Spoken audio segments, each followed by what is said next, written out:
Sobre a audiência de custódia, realmente é uma grande oportunidade para quem está começando, porque como é que acontece na prática? Depende de quando a prisão em flagrante ela ocorre. Por exemplo, se a prisão em flagrante ocorrer em final de semana, esse auto de prisão em flagrante ele é remetido ao juiz plantonista. E aí vai depender do estado aí de que a pessoa é presa, da cidade. Por exemplo, vou falar a realidade da Bahia. Se a pessoa é presa em final de semana, esse auto de prisão em flagrante já é remetido ao juiz plantonista. E lá o juiz plantonista ele já vai fazer aquela decisão convertendo em flagrante preventivo ou concedendo liberdade provisória com sem fiança ou com aplicação de alguma medida cautelar. Se esse flagrante, então o que acontece na prática? Se o juiz plantonista converte o flagrante preventivo, ele remete esse auto de prisão em flagrante para para o juiz natural.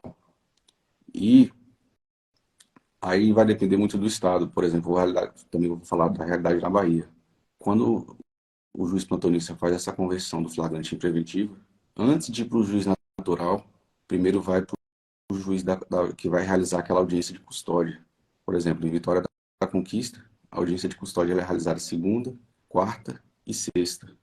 E os juízes das varas criminais de Vitória da Conquista, na Bahia, cada um fica responsável por um dia da semana. Então, um juiz ele fica responsável por processos que também são de outras unidades. Então, esse juiz ele vai fazer essa audiência de custódia e depois que ele vai remeter esses autos para o juiz natural.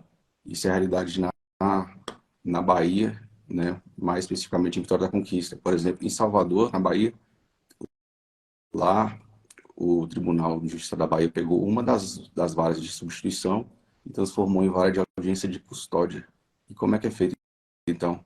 Geralmente é feita uma designação de um juiz substituto de segundo grau. Ele fica designado para essa vara de audiência de custódia. Então, esses autos são remetidos para esse juiz dessa vara de audiência de custódia.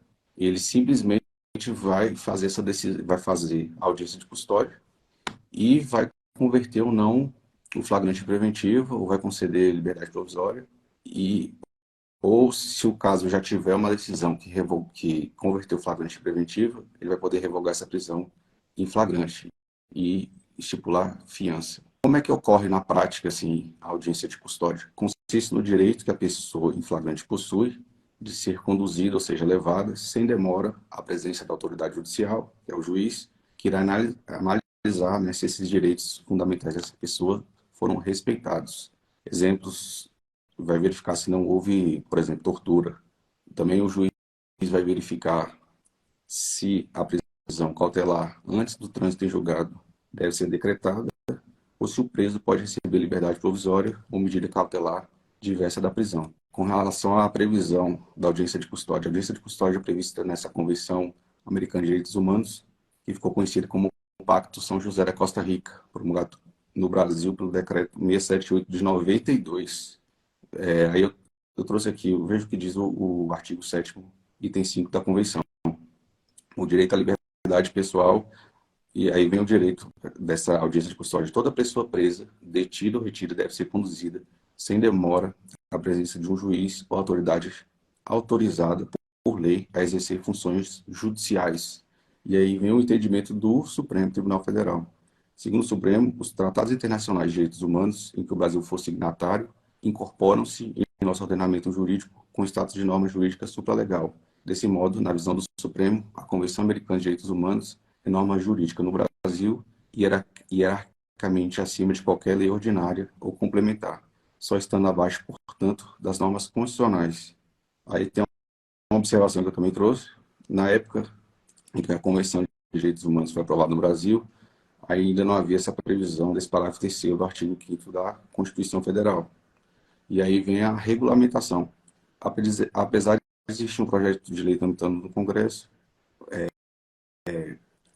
no momento a audiência de custódia já foi regulamentada em todo o Estado. Então, eu trouxe um pouquinho aqui da previsão da audiência de custódia. Então, vamos lá. Agora eu quero voltar mais para a questão prática. Na prática, pessoal, o que eu vejo é o seguinte: dependendo de quando a prisão é realizada, o juiz, antes de fazer aquela decisão que converte o flagrante em preventivo ou que concede liberdade provisória, ele vai realizar uma audiência de custódia. Nessa audiência de custódia, na prática, o que eu vejo é o seguinte: ela é dividida em duas fases. A primeira fase, o juiz vai perguntar quais foram as circunstâncias em que ocorreu a prisão. O objetivo é saber se houve alguma espécie de tortura, saber se o réu foi submetido àquele laudo de exame de corpo de delito, principalmente antes de ele entrar no presídio. E a finalidade é essa, de saber se não ocorreu alguma espécie de tortura ali contra a pessoa que foi detida, contra o conduzido.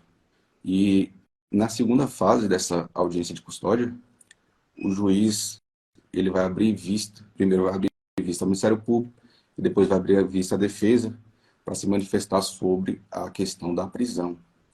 Porque, em regra, essa decisão ela é feita somente após a audiência de custódia.